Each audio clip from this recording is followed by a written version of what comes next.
오늘 본문은 이제 이사야서 53장 이제 마지막 내용입니다. 고난받는 종에 대한 이제 마지막 내용인데요. 내용이 쉽지가 않습니다. 짧은 세 절인데 어려운 표현들이 여기저기 나옵니다. 설교를 준비하면서도 이제 가장 어려웠던 본문이었는데요.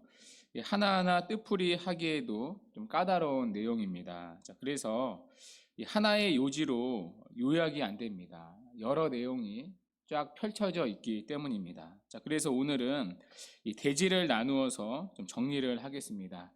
오늘은 세 가지 대지로 나누어서 살펴보겠습니다. 첫 번째는 여호와의 종, 그분의 고난은 성부 하나님의 원하심이었다는 것입니다. 두 번째, 여호와의 종, 그분의 고난은 성자 하나님의 순종이었습니다. 세 번째는 그 순종의 결과입니다. 이 세 가지 대지를 하나씩 살펴보겠습니다. 성부 하나님의 원하심, 성자 하나님의 순종, 마지막 그 순종의 결과 하나씩 살펴보겠습니다. 첫 번째, 왜 오실 여호와의 종, 그분은 고난을 받아야 했는가? 성부 하나님이 원하셨기 때문입니다. 본문 10절인데요. 여호와께서 그에게 상함을 받게 하시기를 원하사 질고를 당하게 하셨은지, 여기서 그는 이제 누구를 가리킵니까? 오실 메시아를 가리킵니다.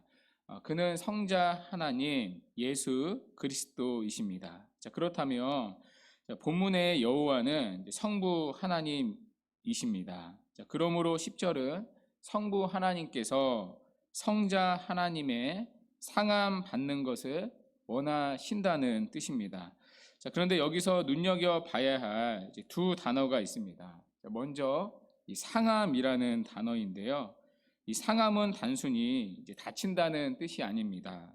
히브리어에서 이 단어는 으깨다, 집을 깨다, 박살내다라는 뜻입니다. 그래서 이 많은 영어 성경이 이제 크러쉬라고 이제 번역을 했습니다. 성부 하나님께서 성자 하나님의 으깨어짐을 원하셨다는 뜻입니다. 또 하나 살펴볼 단어가 이 원하사라는 단어인데요. 이 원하사라는 단어의 이제 본래 뜻은 기쁨이라는 뜻입니다. 보통 기쁨이 아니라 큰 기쁨, 환희와 같은 기쁨을 의미합니다. 그러니까 이 상함이라는 단어는 으깨다가 더 맞습니다. 또 원하사라는 단어는 기쁨이라는 뜻이 더 맞습니다.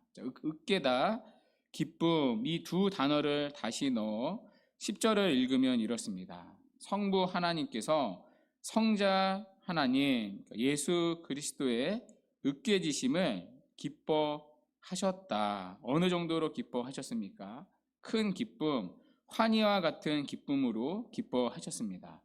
이것은 마치 십자가에서 성자 하나님이 으깨어지신 사건이 인류를 창조한 이래로 성부 하나님의 가장 큰 기쁨의 순간이 되었다고 말하는 것과 같습니다. 그러니까 성부 하나님께서 세상을 창조한 이후 가장 큰 기쁨의 순간, 그것이 십자가에서 아들 하나님을 내어주는 순간이었다는 것입니다. 그렇다면 우리는 이런 질문이 나옵니다. 왜 성부 하나님께서는 아들의 고난과 죽으심을 이토록 기뻐하셨는가? 여러분, 어느 아버지가 아들의 고난과 죽음을 기뻐할 수 있습니까? 아들의 고난과 죽음을 기뻐할 아버지가 세상에 어디에 있습니까? 오히려 자기가 죽으면 죽었지 누가 아들의 고난을 보면서 기뻐할 수 있습니까?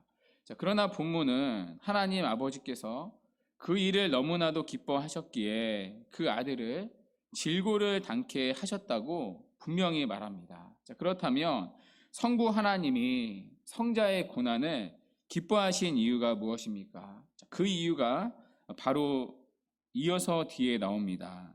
즉 그의 영혼을 속건 제물로 드리기에 이르면 그가 씨를 보게 되며, 씨를 보게 되며, 이것이 그 이유입니다.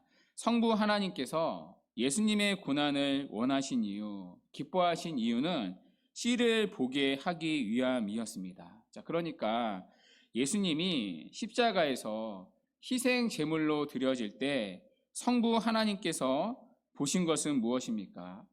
자신의 가장 사랑하는 성자 예수님의 고통이 아니라 씨였다는 것입니다. 자, 그 씨를 보게 될 기쁨이 성자 예수님의 죽음을 기뻐했다는 것입니다. 자, 그러면 여러분, 여기 씨는 무엇입니까?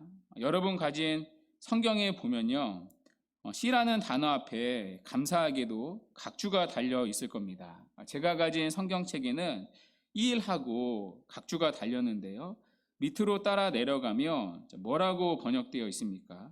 후손이라고 번역되어 있습니다. 자, 그러니까 씨를 보게 된다는 말은 후손을 보게 된다, 후손을 얻는다는 뜻입니다. 자, 그런데 우리가 잘 알다시피 그리스도는 육체적인 후손이 없으십니다. 자, 그러므로 이 씨는 그리스도의 대속의 죽음으로 얻게 될 영적인 후손을 의미합니다. 즉, 그리스도의 대속의 죽음으로 구원받을 하나님의 자녀들을 말합니다. 그리스도를 믿고 구원받게 될 하나님의 택한 백성들, 더 나아가 그분의 피로 값주고 사신 교회를 말합니다. 자, 그것이 얻게 될 씨, 얻게 될 후손입니다.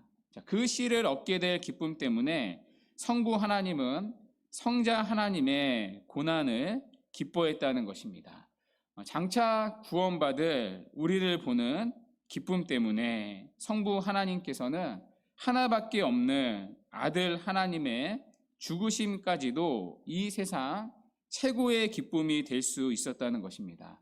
여러분, 이 사랑이 이해가 되십니까? 이 말은 아들을 더 사랑하고 우리를 더 사랑한다는 뜻이 아닙니다. 아들 하나님의 죽음이 우리를 죄에서 구원하시는 유일한 방법이었기 때문입니다. 그래서 구원받을 우리를 보는 기쁨 때문에 성부 하나님은 아들 하나님의 죽으심도 기뻐하셨다는 것입니다.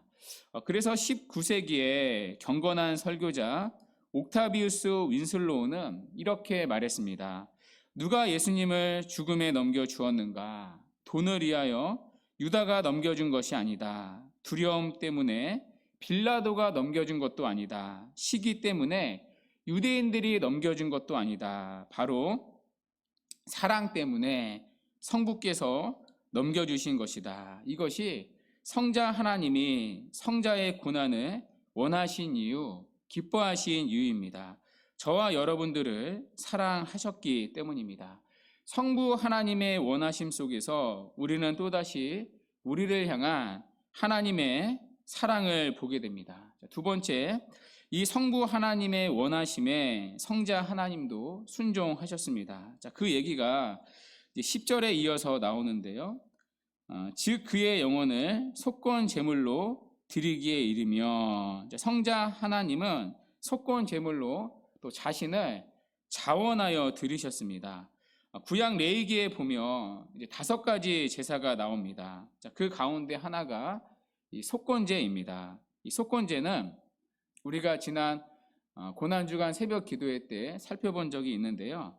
이 속건제는 죄에 대해 배상하는 제사입니다. 그러니까 단순히 죄에 대한 제사뿐만 아니라 이 죄가 가져온 피해에 대해 이 배상하는 제사입니다. 그래서 이 속건제를 배상제라고 했습니다. 우리가 하나님께 죄를 지었을 때는 하나님께 막대한 피해를 입힙니다. 하나님의 이름과 하나님의 권위가 훼손됩니다. 그 죄에 대한 배상의 제물, 속건 제물로 예수님이 자기를 드리셨다는 것입니다. 그러니까 오실 메시아의 고난은 성부 하나님께서 원하신 일이었습니다. 그리고 오실 여호와의 종, 그분도 순종하신 일입니다. 마지막으로 이 순종의 결과가 남은 본문의 내용입니다. 10절 이제 후반절부터 쭉 이제 그 결과가 나오는데요. 총 7가지로 정리할 수 있습니다. 첫 번째 결과가 10절 후반절에 나오는데요. 우리가 살펴본 대로 그가 씨를 보게 될 것입니다. 씨를 이 본다는 것은 살펴본 대로 후손 백성을 보게 된다는 뜻입니다. 자, 그 결과가 저와 여러분들입니다. 자, 두 번째 결과가 이어서 나오는데요. 그의 날은 길 것이요 라고 말합니다. 자, 이 말은 어쩌면 모순이죠. 그분은 십자가에서 죽음을 당하셨습니다. 자, 그러면 그의 날은 끝난 것 아닙니까? 자, 그런데 어떤 일이 일어난다고 말합니까? 그의 날이 길 것이라고 말합니다. 자, 이사야 선지자는 무엇을 예언한 것입니까? 그분의 부활을 예언한 것입니다. 그분은 죽음에서 다시 부활할 것입니다. 그리고 그분은 영원히 계실 것입니다. 자, 그래서 그의 날은 길 것입니다. 이 이사야의 예언대로 예수님은 죽음에서 다시 사셨습니다. 자, 그래서 돌아오는 주일은 우리가 이제 부활주일로 지킵니다. 자, 세 번째 결과가 이어서 나오는데요. 10절 마지막입니다. 여호와께서 기뻐하시는 뜻을 성취하리로다. 그의 손으로 여호와께서 기뻐하시는 뜻을 성취하리로다. 여기 여호와의 기뻐하시는 뜻은 무엇입니까? 여호와 하나님이 자기 백성에게 가지시는 구원의 계획입니다. 그러니까 고난받는 종, 그분의 순종을 통해 하나님의 구원의 계획, 구원의 뜻이 성취된다는 것입니다. 실제로 이제 오신 예수님이 십자가에서 하신 마지막 말씀이 무엇입니까? 내가 다 이루었다라는 말씀이었습니다. 그러니까 고난받는 종, 그분은 죽기까지 감당하신 순종을 통하여서 우리의 구원이라는 하나님의 뜻을 성취하셨습니다. 자, 네 번째 결과가 이어서 나오는데요. 11절입니다. 그가 자기의 영혼에 수고한 것을 보고 만족하게 여긴다고 말합니다. 여기 수고는요, 큰 고통을 말합니다. 그러니까 십자가에 죽기까지 순종하신 큰 고통을 말합니다. 자, 그 고통을 통해 얻게 될 결과를 보고 여호와의 종, 그분이 만족하게 된다는 뜻입니다. 그러니까 땅을 치고 후회하는 게 아니라 그가 수고한 결과물을 보고 그는 만족하게 된다는 것입니다. 여기서 만족은요, 크게 두 가지 의미를 내포합니다. 하나는 우리에게 구원의 길을 열어주신 것 때문에 느끼는 만족입니다. 예수님은 우리를 위해 구원의 길을 열어주신 것으로 인해 만족해 하십니다. 만약 우리가 구원받기 위해 예수님의 십자가 공로 위에 무엇인가를 더해야 한다면 그 대속은 완전하다고 말할 수 없습니다. 자, 그리고 그랬다면 여호와의 종 메시아는 만족을 느낄 수 없었을 것입니다. 자, 그러나 메시아이신 예수 그리스도의 대속은 완전한 것이었습니다. 그분의 속죄는 십자가 아래로 나아가 자기가 죄인임을 고백하고 회개하는 모든 죄인들을 의롭다 하기에 충분했습니다. 따라서 이사야 선지자가 예고하고 있는 이 메시아의 이 만족은 나의 십자가 고난이 나의 사람들을 하나님 아버지께 나아갈 수 있게 하는 완전한 다리가 되었다는 사실에서 느끼는 만족입니다. 자, 그리고 그분이 느끼는 또 다른 만족이 있습니다. 또 다른 만족은 구원받은 우리가 구원의 은혜를 누리면서 살아가는 것을 보시며 느끼는 만족입니다. 예수님은 하나님의 백성들이 하나님 앞에서 은혜를 누리며 살아가는 것으로 인하여 만족해 하십니다. 이 세상에서 일어날 수 있는 일 가운데 주님의 마음을 가장 기쁘시게 할 수 있는 일은 무엇입니까? 그것은 바로 한 사람의 죄인이 그리스도 예수께 돌아오는 것입니다. 그분에게는 우리가 구원의 은혜를 누리며 하나님과 화목하고 살아가는 것을 보는 것이 기쁨입니다. 당신이 십자가에서 이루신 대속의 공로를 누리며 살아가는 저와 여러분들을 보시는 것이야말로 그분의 가장 커다란 만족입니다. 지금도 예수 그리스도의 진정한 만족은 우리들이 그렇게 십자가로 인하여 감사하고 거기서 세상을 이길 힘을 공급받으며 하나님과의 화해를 누리며 살아가는 모습을 보는 것입니다. 자, 그래서 예수 그리스도는 당신의 고난을 돌아보며 만족을 느끼는 것입니다. 예수 그리스도, 그분의 수고, 그분의 대속은 완전했기 때문입니다. 십자가의 공로는 하나님과의 평화를 누리며 살고자 하는 사람들을 구원하기에 결코 모자람이 없었기 때문입니다. 자, 이어서 6번째 결과가 나오는데요. 11절 중반절에 나의 의로운 종이 자기 지식으로 많은 사람을 의롭게 하며 또 그들의 죄악을 친히 담당하리로다. 나의 의로운 종은 여호와의 종, 고난받는 종을 말합니다. 고난받는 종이 자기 지식으로 많은 사람을 의롭게 했다고 말합니다. 여기 자기 지식은요, 하나님에 대한 지식을 말합니다. 여호와의 종, 그분은 사람들에게 하나님에 대한 바른 지식을 전하셨습니다. 그 당시 유대 종교 지도자들은 하나님의 말씀을 잘못 해석하고 가르쳤습니다. 그러나 예수님은 사람들에게 하나님에 대한 바른 지식을 전하셨습니다. 참된 진리를 전하셨습니다. 그 결과 많은 사람들을 의롭게 했습니다. 많은 사람들을 바르게 하나님께 인도하고 하나님과의 바른 관계를 회복하게 했다는 뜻입니다. 자, 마지막 7번째 결과가 나오는데요.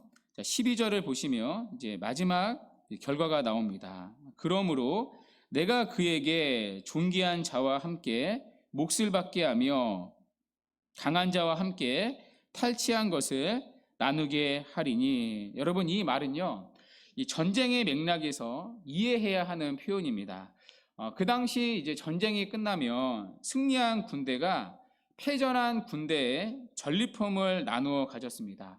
이 전쟁의 승리에 빗대어 이사야 선지자는 고난받는 종, 그분이 받게 될 승리의 영광을 표현하고 있습니다.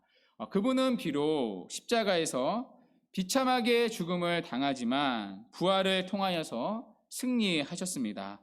죄와 사망의 권세를 이기시고 사탄을 정복하셨습니다.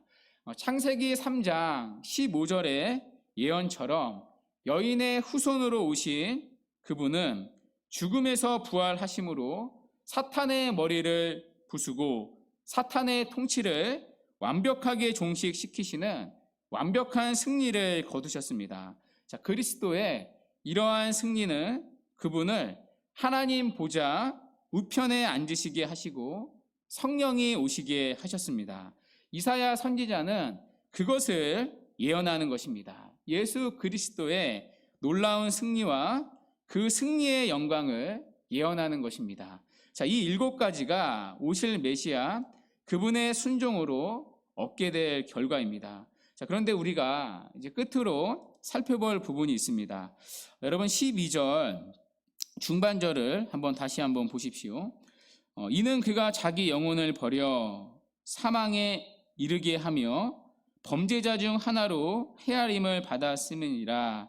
그러나 그가 많은 사람의 죄를 담당하여 범죄자를 위하여 기도하였느니라. 여기 보면 이제 4개의 동사가 나옵니다. 첫 번째, 그가 자기 영혼을 버려, 그러니까 그가 버려. 그러니까 두 번째, 하나로 헤아림을 받았음이니라. 또 세 번째, 담당하여, 그러니까 죄를 담당하여. 네 번째, 기도하였느니라. 그러니까 4개의 동사가 나옵니다. 자, 그런데 이 앞에 3개의 동사의 시제는 완료 시제입니다. 그가 버려, 또 헤아림을 받았느니라, 담당하여.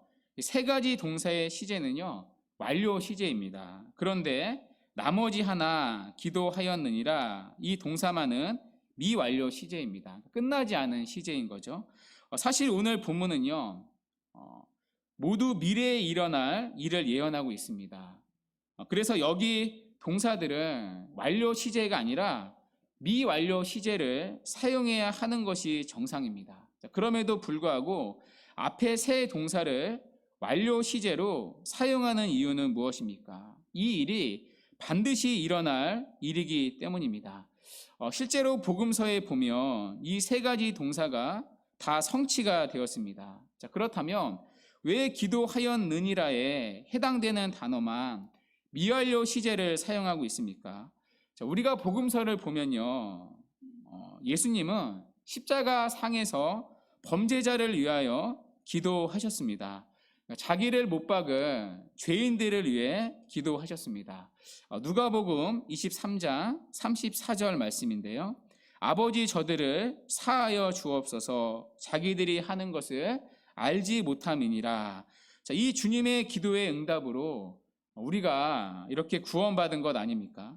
그러니까 오늘 본문에 범죄자를 위하여 기도하였느니라 이 예언도요 성취가 되었습니다. 자, 그런데도 기도하였느니라의 시제가 완료가 아니라 미완료 시제인 이유는 무엇입니까? 죄인들을 위한 그리스도의 중보 사역은 이후에도 계속될 것이기 때문입니다. 십자가에서만이 아니라 부활하시고 승천하신 주님은 구원받은 우리를 위하여 세상 끝날까지 기도하시기 때문입니다. 그래서 로마서 8장 34절은 이렇게 말씀합니다. 우리 이 구절은 함께 한번 읽어볼게요. 시작.